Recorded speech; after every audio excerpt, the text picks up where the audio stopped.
Boa tarde a todos e todas e obrigado por aguardarem. Sejam muito bem-vindos à teleconferência de divulgação dos resultados do primeiro trimestre de 2026 da ISA Energia Brasil. Destaco aqueles que precisarem de tradução simultânea, que temos essa ferramenta disponível na plataforma. Para acessar, basta clicar no botão Interpretation, através do ícone do globo na parte inferior da tela, e escolher o seu idioma de preferência, português ou inglês. E para aqueles ouvindo a conferência em inglês, há a opção de mutar o áudio original em português, clicando em Mute Original Audio.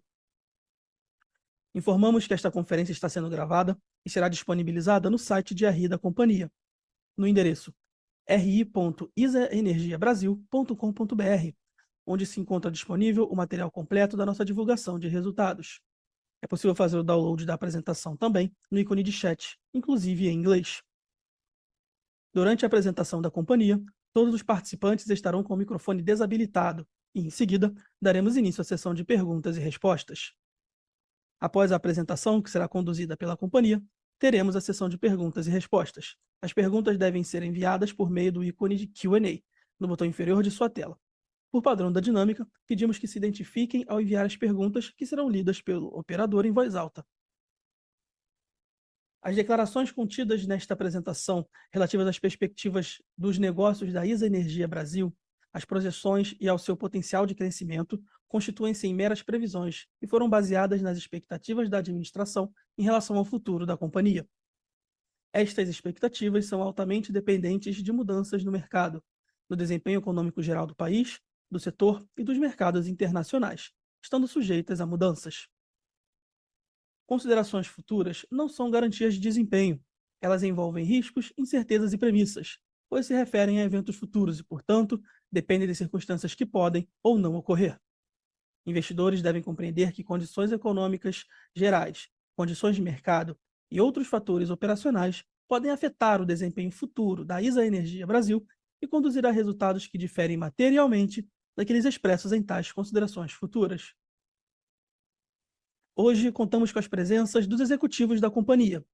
Rui Chamas, diretor-presidente da ISA Energia Brasil, junto com Silvia Diniz Uada, diretora executiva e de Relações com Investidores, e demais diretores da companhia. Agora, passarei a palavra ao senhor Rui Chamas. Boa tarde, obrigado por participarem da teleconferência de divulgação de resultados do primeiro trimestre de 2026 da ISA Energia Brasil.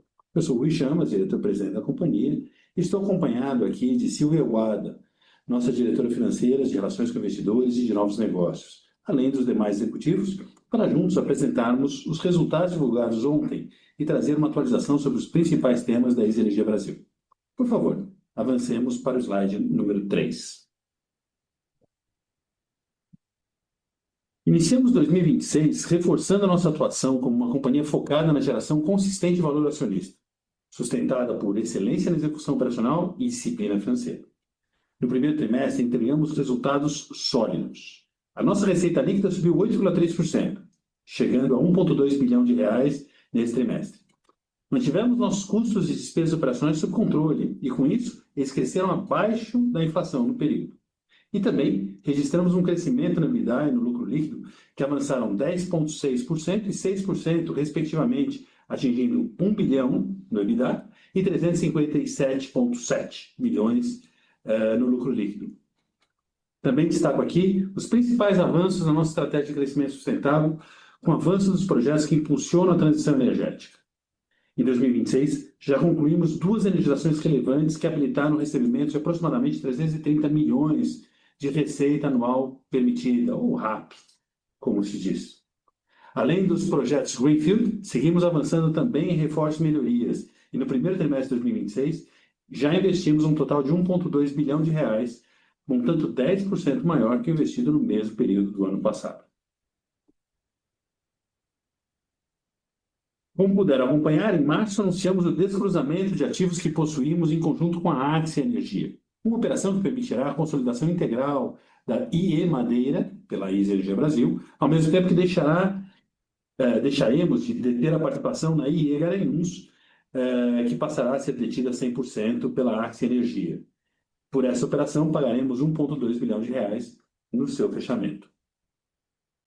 Todas essas conquistas e avanços são possibilitadas pela nossa disciplina financeira, que, como estamos demonstrando ao longo dos últimos anos, é uma competência importante para seguir captando recursos de forma competitiva e equilibrar o nosso crescimento com remuneração aos acionistas. Em fevereiro, anunciamos a distribuição de R$ 279 milhões em dividendos, totalizando assim uma distribuição de R$ 1,2 bilhão em proventos relacionados de 2025, mantendo nosso compromisso com o payout de 75% de distribuição do lucro líquido regulatório. Também em fevereiro, concluímos uma operação de liability management, com a emissão número 21 de debêntures, com um montante de R$ 3,9 bilhões, integralmente destinado ao pré-pagamento de dívidas existentes, com a qual conseguimos não só alongar o prazo dessas dívidas, mas também diminuir seu custo médio. Mais recentemente, já no mês de abril, concluímos a 22ª emissão, na qual voltamos a captar recursos abaixo do custo soberano para seguir com o nosso plano de investimentos. Sigamos para o slide número 4.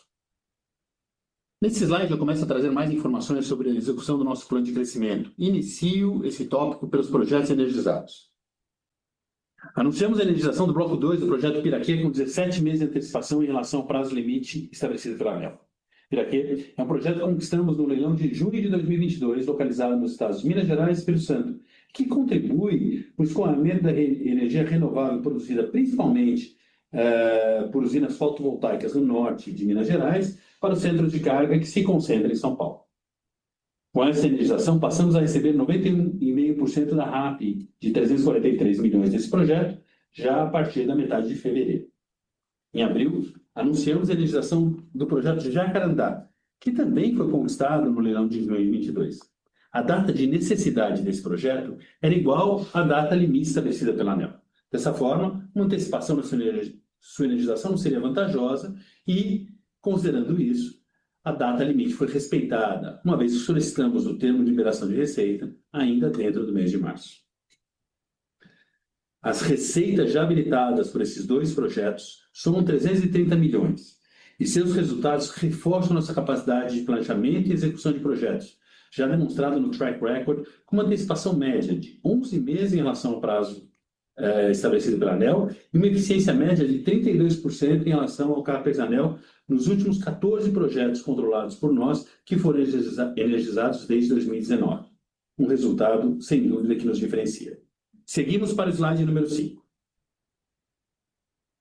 O investimento nos projetos Greenfield, que além de aumentar a longevidade da companhia, possui um retorno acionista real de 2 dígitos como mínimo, cresceu 6% no período, atingindo 852 milhões de reais nesse trimestre, tendo sido impulsionado pelo avanço dos projetos Serra Dourada, Itatiaia e Piraquê. Além do bloco remanescente do projeto Piraquê, nosso portfólio conta ainda com 2 projetos em execução, que, quando energizados, habilitarão o recebimento de mais 570 milhões de reais em receita. Ressalto que a sua execução segue conforme planejado, e os investimentos remanescentes, que serão realizados entre abril de 2026 e 2028, quando todos estarão energizados, somarão cerca de 5 bilhões de reais. Próximo slide, por favor.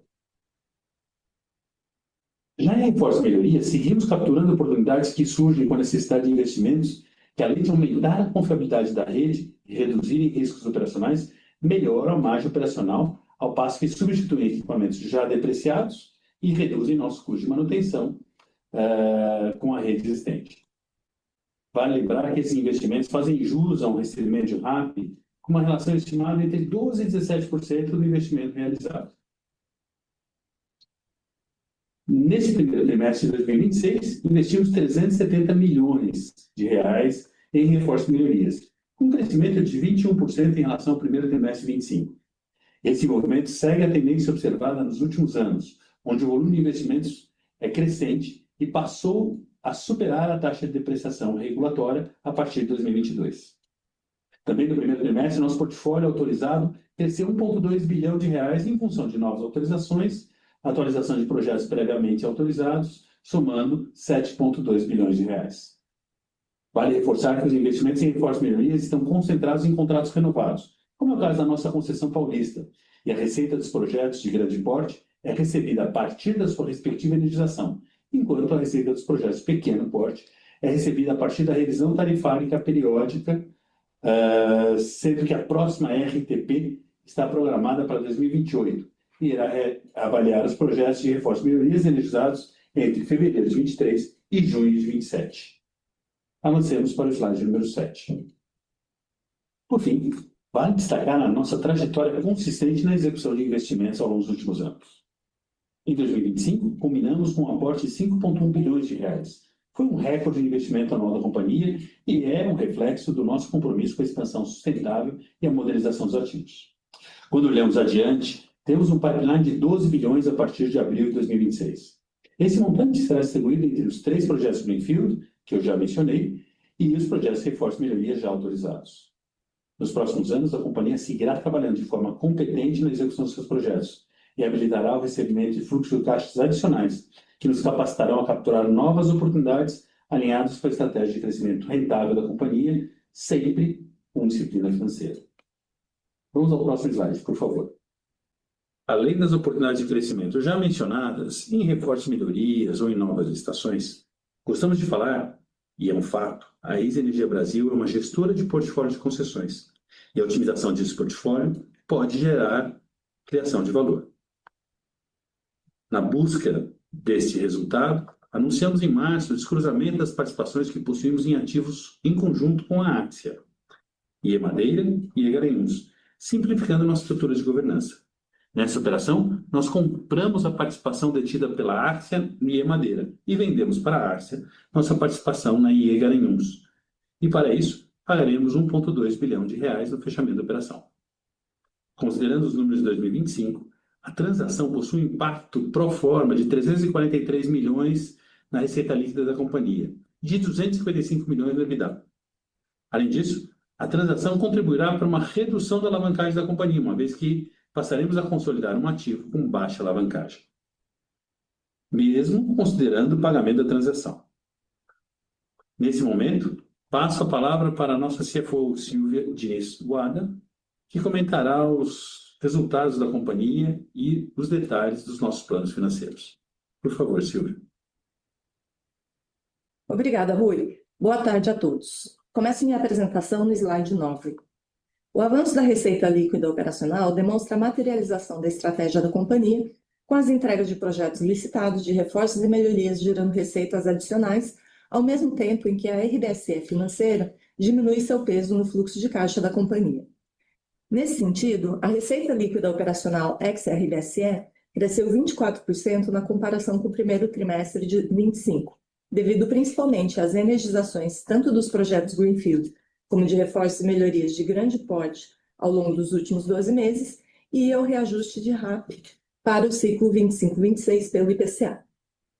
Considerando a redução do componente financeiro do RBSE após a decisão da diretoria da ANEEL em junho de 2025, o crescimento da receita líquida foi de 8%, totalizando 1,2 bilhão de reais, sendo que o valor reflete ainda diferenças temporárias relacionadas aos encargos setoriais e o fim das parcelas de ajuste com a amortização da parcela do CAE no componente financeiro do RBSE e com o recebimento retroativo da anuidade de melhorias. Próximo slide, por favor. O crescimento da nossa receita, combinado ao crescimento abaixo da inflação dos nossos custos e despesas operacionais, o PMSO, resultou em materialização de ganho de escala que pode ser observado no nosso índice de eficiência operacional, medido pelo PMSO sobre a receita líquida ex-RBSE, que fechou o trimestre em 24%, além do crescimento de 11% do EBITDA, que alcançou 1 bilhão de reais. Além do avanço operacional destacado até o momento, o lucro líquido foi positivamente impactado pelo fim da depreciação represada da RBSE, referente ao período entre 2013 e 2017, e pelo melhor resultado de equivalência patrimonial. Esses fatores foram parcialmente compensados por maiores despesas financeiras devido principalmente à maior posição de dívida bruta. Com isso, encerramos o trimestre com um lucro líquido de 358 milhões de reais, um crescimento de 6% em relação ao primeiro trimestre de 25. Passemos ao próximo slide, por favor. Encerramos o trimestre com uma dívida bruta de 16,3 bilhões de reais, dos quais 2/3 estavam indexados ao IPCA, e 29% ao CDI, resultando em um custo médio nominal de 11,64%. Essa dívida possui um perfil de amortização longo, com 85% dela vencendo após 2030 e prazo médio de 8,7 anos. Nesse sentido, cabe destacar a gestão proativa do estoque de dívidas por meio de uma exchange offer realizada em fevereiro, quando concluímos a 21ª emissão de debêntures, totalizando 3,9 bilhões, destinada integralmente para a aquisição facultativa de emissões mais antigas e mais caras. Dessa forma, alongamos o prazo médio dessas dívidas em 2,7 anos e reduzimos o spread médio contratado em cerca de 80 bips. A dívida líquida da companhia cresceu 9%, com saldo de 15,4 bilhões em 31 de março. O índice de alavancagem da companhia, medido pela relação dívida líquida EBITDA, terminou o trimestre em 3,72 vezes. É importante destacar que somente nossos financiamentos com o BNDES, que somam cerca de 670 milhões, possuem covenants financeiros com limite de 3 vezes na relação dívida líquida EBITDA, medidos anualmente com base nas informações financeiras de 31 de dezembro. E assim como fizemos no ano passado, iniciaremos as tratativas junto ao banco para obtenção de waiver. Como evento subsequente, em abril, concluímos a 22ª emissão de debêntures, na qual levantamos R$ 1 bilhão com prazo de 15 anos e custo de IPCA mais 6,46%, o que representa um spread negativo de 87 bips sobre a NTN-B 40. Esses movimentos demonstram o reconhecimento da nossa disciplina financeira e geram valor ao acionista ao financiar o crescimento da companhia com uma estrutura de capital otimizada e competitiva. No campo de remuneração ao acionista, anunciamos em fevereiro de 26 a distribuição de R$ 279 milhões em dividendos, o equivalente a 42 centavos por ação, que, assim como nos anúncios anteriores, foram divididos em 3 pagamentos, todos realizados no dia 29 de abril. Somado aos anúncios de distribuição de juros sobre capital próprio, realizados em 2025, os dividendos resultaram em uma distribuição total de 1,2 bilhão em proventos relacionados ao exercício fiscal de 2025, mantendo nosso payout de 75% do lucro líquido regulatório. O gráfico à direita também mostra a consistência da nossa prática de distribuição de proventos ao longo dos últimos anos. E em 2025, além da manutenção do payout de 75%, registramos dividend yield de 6,7%, reforçando nossa remuneração recorrente e alinhada à geração de valor da companhia. Encerro aqui minha apresentação e devolvo a palavra ao Rui. Obrigado, Silvio. Nesse slide, nós trazemos uma reflexão de por que investir na ISAE 4. Temos um modelo de negócio resiliente e reconhecido, com receitas previsíveis, protegidas contra a inflação. Temos a oportunidade de seguir crescendo, impulsionados pela transição energética, a necessidade de continuar reforçando e atualizando os ativos existentes no Brasil, algo que não deve deixar de existir no longo prazo. Temos uma vantagem competitiva. A empresa tem se demonstrado um excelente operador de ativos e também com uma capacidade de entrega de projetos que é comprovada por um track record muito relevante. Tem manifestado e demonstrado uma disciplina financeira que permite suportar esse crescimento com o pagamento esperado de proventos aos nossos acionistas, ao mesmo tempo que continua com a capacidade de levantar recursos do mercado de forma muito competitiva. Tudo isso ancorado numa visão de longo prazo, que busca criar valor no longo prazo para todos os nossos acionistas, criando impacto social e ambiental positivo. Isso tudo ancorado na nossa cultura empresarial, que gostamos de acreditar que é diferenciadora e nos permite perpetuar esse negócio que vem trazendo resultados tão positivos como esse, que temos o prazer de apresentar para vocês nesse primeiro trimestre de 2026. Com isso, encerro a nossa apresentação de resultados. Abro agora espaço para um momento de perguntas e respostas, onde eu convido vocês a fazer as suas perguntas através do botão de Q&A localizado na barra inferior da tela, para que a gente possa responder e continuar o nosso diálogo. Passo agora a palavra ao nosso operador para que ele modere este momento. Muito obrigado a todos pela atenção. Daremos início à sessão de perguntas e respostas. Pedimos por gentileza que se identifiquem e façam todas as perguntas de uma única vez, aguardando a resposta da companhia. Lembrando que para fazer perguntas, basta clicar no ícone de Q&A no botão inferior de sua tela e enviar a sua pergunta.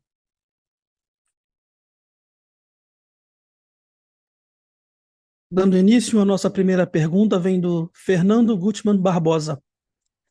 Inicialmente, ele parabeniza a companhia pelo excelente resultado e gostaria de saber como está o andamento do processo entre a ISA Energia e a Cefaz.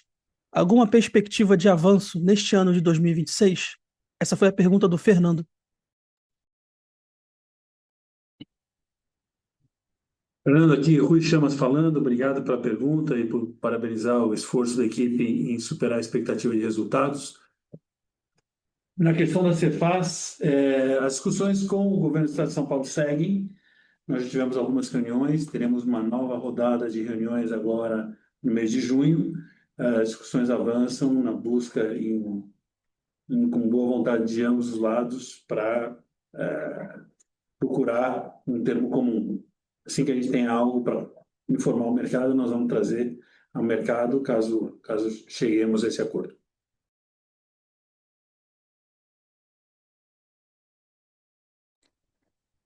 Dando continuidade, a nossa próxima pergunta vem do Daniel Travitsky, Safra. Ele nos traz duas perguntas. A primeira, podem falar sobre como estão as discussões do Cefaz? Possuem alguma perspectiva para a resolução da disputa? E a segunda pergunta, qual a perspectiva para os próximos leilões, pensando em participação em leilões de transmissão e de baterias? Essas foram as perguntas do Daniel. Daniel, o primeiro tema do Cefaz, eu acho que acabo de responder, as discussões elas seguem, caso a gente tenha algum avanço que possa ser comunicado, será comunicado, tenho certeza disso.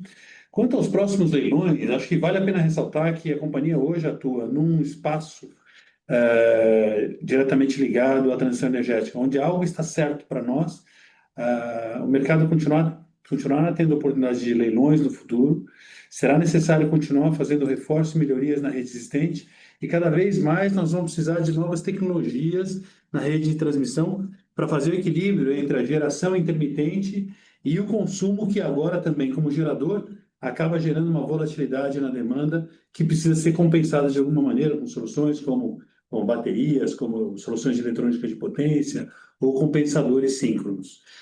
Isso para nós abre uma expectativa de potencial mercado nos próximos anos que a companhia, claro, poderá se aproveitar. O que é certo para nós é o crescimento da companhia se dará no futuro, sempre ancorado nos 3 pilares que nós temos comunicado com frequência. Os projetos que a gente vem a buscar vão ter que ser rentáveis para que a gente possa continuar criando valor para os acionistas. Eles só se darão se nós garantirmos a disciplina financeira da companhia, porque é isso que nos traz a competitividade na captação de recursos, bem como a garantia do resultado no longo prazo da companhia. E o terceiro ponto, preservada a distribuição de proventos com os nossos acionistas dentro da prática atual, que é de 75% do lucro líquido regulatório, como acabamos de comunicar na apresentação. Então, frente a oportunidades importantes que temos pela frente, garantidos esses 3 elementos, a gente pode vir a participar de leilões de baterias, leilões de linhas de transmissão ou avançar em reforços e melhorias, e isso, claro, vai se dar dentro da nossa estratégia de execução normal do negócio.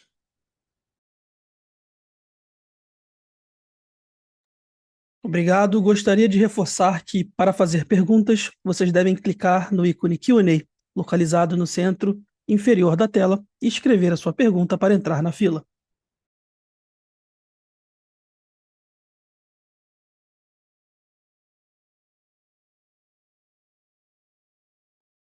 Nossa próxima pergunta vem do José Antônio Dias, Vislo Capital. Estivemos no Investor Day de 2025 e vocês disseram que poderíamos esperar uma alavancagem mais alta entre 2027 e 2028, mediante os investimentos para superar a perda de receita da RBSE. Dado o cenário macroeconômico mundial, algo mudou nessa estratégia em termos de perspectiva de alocação de capital, liability management no curto e médio prazo? Essa foi a pergunta do José.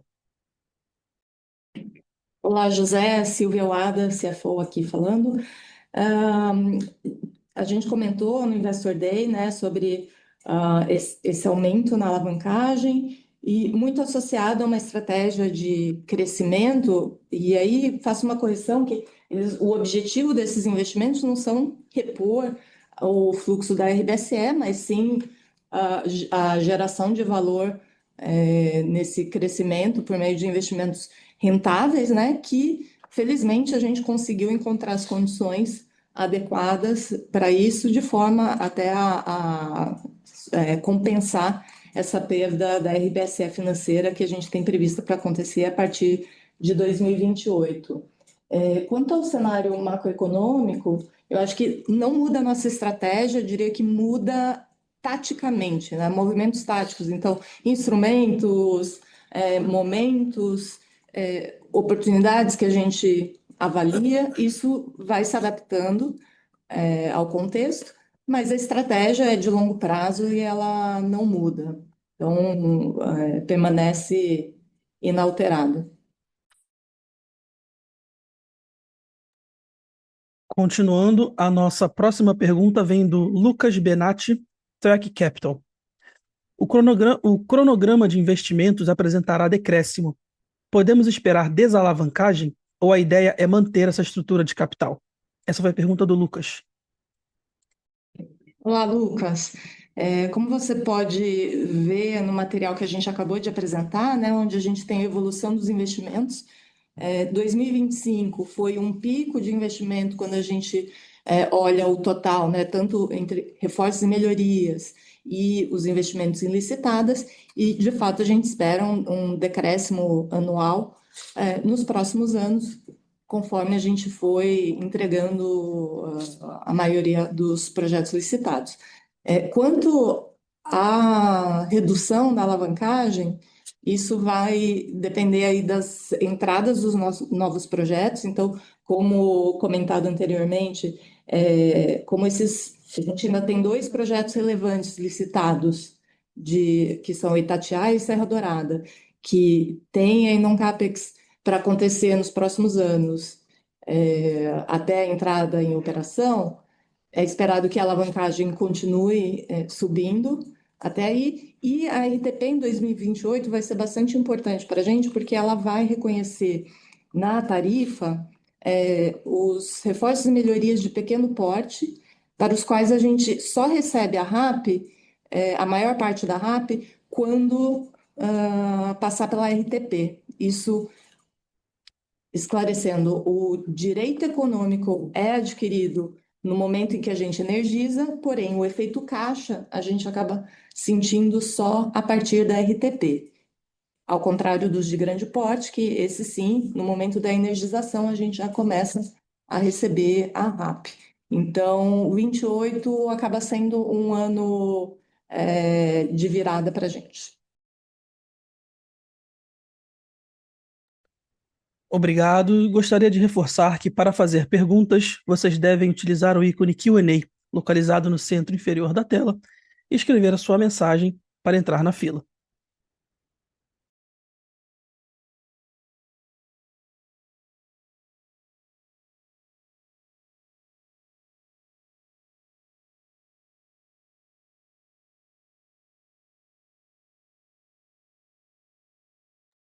A nossa próxima pergunta vem do Carlos Alberto de Pádua, investidor.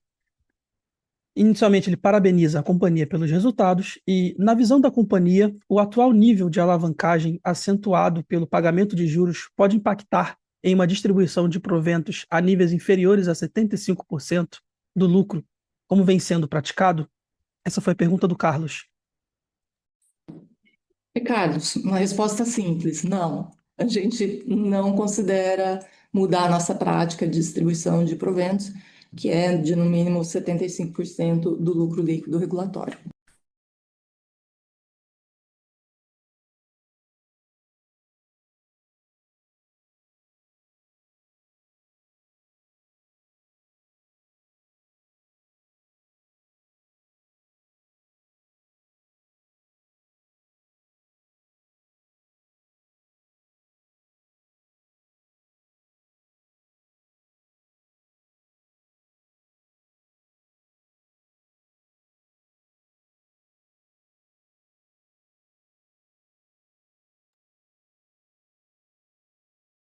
Peço que aguardem enquanto coletamos novas perguntas e reforçando que para fazer perguntas vocês devem utilizar o ícone Q&A, localizado no centro inferior da tela, e escrever sua pergunta para entrar na fila.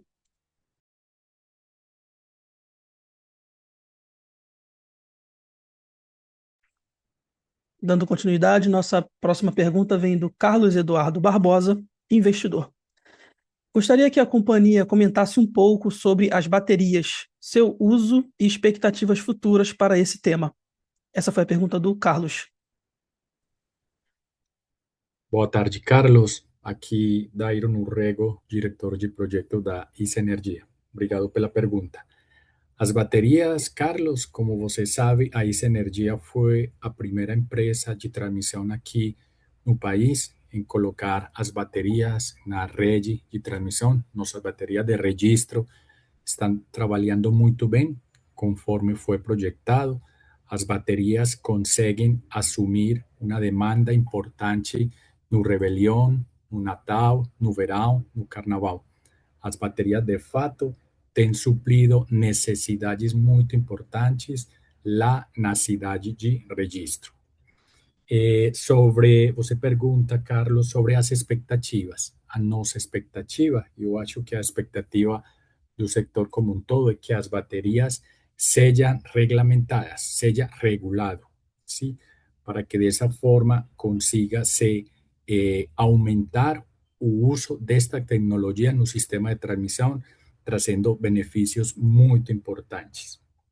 Bom, e sobre o futuro que esperamos, continuar que siga crescendo e aguardando a regulação que deve ser. Muito obrigado.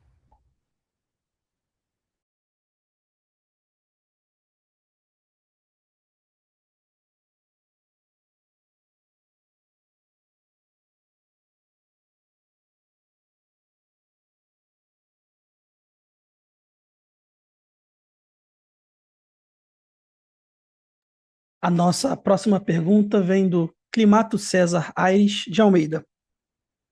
O índice de alavancagem gerencial atingiu 3,72 vezes no 1T26, superando o covenant de 3,0 vezes do BNDES. Embora exista uma carta de abstenção para 2025, qual é o plano da companhia para reenquadrar esse indicador ao longo de 2026, considerando o alto volume de investimentos previstos? Essa foi a pergunta do Climato César. Olá, Climato. O nosso plano é obter essa carta, esse waiver do BNDES a cada ano, porque 3 vezes dívida líquida ele dá numa transmissora, com as margens de um negócio de transmissão, que tem a receita corrigida pela inflação. É um modelo bastante resiliente, regulado. Em momento de crescimento, é bastante restritivo. Então, o plano, de fato, é ter essa obtenção de waiver anual.